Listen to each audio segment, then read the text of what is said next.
Hello bonjour, je vais parler de Meghan Markle, de Kate Middleton. On va parler des dernières révélations de Omid Scobie. Comme vous le savez, il a écrit un livre. J'ai fait plusieurs vidéos dessus, notamment sur certains passages qui ont été publiés dans la presse et j'ai donné mon commentaire. Je vais faire pareil ici. Alors, que dit Omid Scobie sur Kate Middleton et sa relation avec Meghan Markle? Il dit premièrement, il n'y a aucune relation, il n'y en a jamais eu et que quand il aura fallu aider Meghan Markle quand elle avait des problèmes dans la famille royale, Kate Middleton n'a rien voulu entendre, n'a rien fait et en plus de ça, elle était très froide envers Meghan. Et écoutez bien, il dit que Kate Middleton passait plus son temps à parler de Meghan Markle qu'avoir une conversation avec elle. C'est-à-dire que Kate Middleton, sans qu'il ne le dise vraiment, il nous fait comprendre qu'elle était obsédée par Meghan et que non seulement elle ne lui parlait pas, mais elle n'arrêtait pas de parler d'elle tout le temps, tout le temps. Vous me direz comment il le sait? Les sources lui ont dit, les mêmes sources qui parlent de Harry et Meghan en permanence.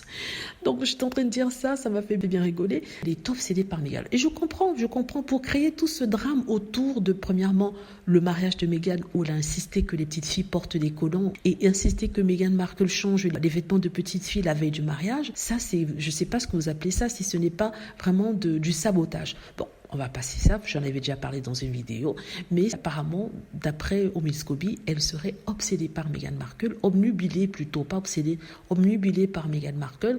Elle parle tout le temps de la duchesse de Sussex. Je crois qu'elle manque de confiance en elle.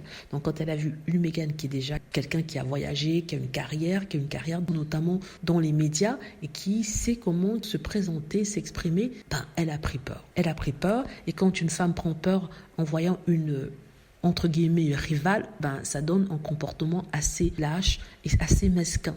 Je ne dis pas que c'est vrai, je ne sais pas, mais en tout cas, c'est ce que dit en quelque sorte non seulement Omid, mais en plus d'autres personnes, même des commentateurs royaux, qui ont fini par admettre qu'il y avait une petite jalousie aussi du côté de Kate Middleton, parce qu'elle pensait que Meghan Markle avait tout eu facilement, que quand elle était venue, on lui avait permis de faire des choses qu'elle-même n'avait pas fait, qu'on ne lui avait pas donné, et qu'on lui avait donné des chances qu'elle n'avait pas eues. Et en plus de ça, il y avait une sorte de ferveur au niveau de la population qui acclamait Harry et Meghan. Donc voilà, on dit que c'est un mélange de ça qui a fait en sorte que voilà, il s'est passé ce qui s'est passé, et Meghan Markle, le prince Harry sont partis. Mais en revenant sur ce que Omid Scobie a dit, il a été très dur avec Kate Middleton. Il ne la loupe pas. Il ne la loupe pas. J'ai d'ailleurs fait une vidéo dessus qui parle de comment il décrit Kate Middleton dans son livre. Et c'est à écouter.